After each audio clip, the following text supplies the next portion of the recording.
I'm a doctor, I am pro-vaccine, but I'm anti-mandate. And that's because I believe the mandate is a massive overreach by the government and a massive mistake. And at this point, clearly the courts are agreeing with what we're trying to do. All you people who have been coming to work every day on the front lines during the entire pandemic, now you're going to get fired if you're not vaccinated. And I think actually the mandate has made it worse in terms of hardening people who don't want to be told what to do by the government.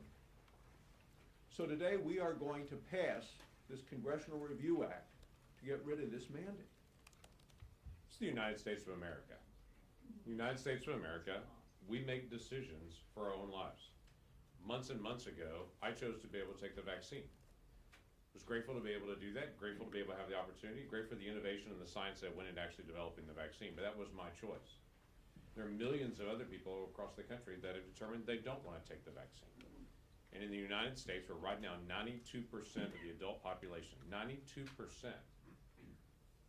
either has natural immunity based on having COVID and recovered, or has the vaccine, we're at a very high rate of immunity right now across the country.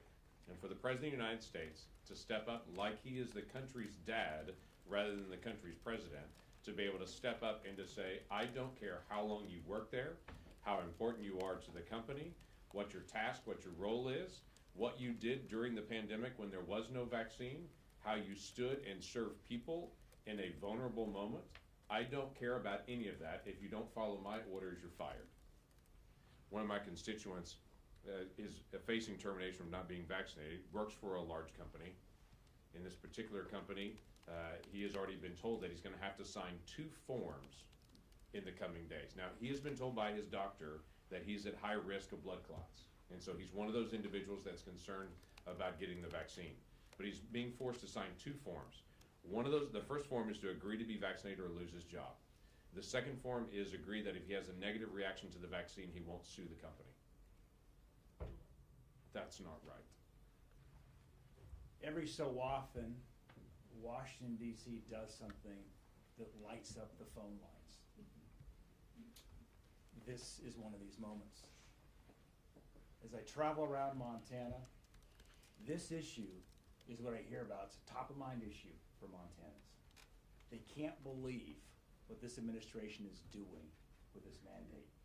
And as many of my colleagues have stated, this is not about being anti-vaccine. I was part of the Pfizer trial. I'm pro-science, pro-vaccine, but I'm anti-mandate.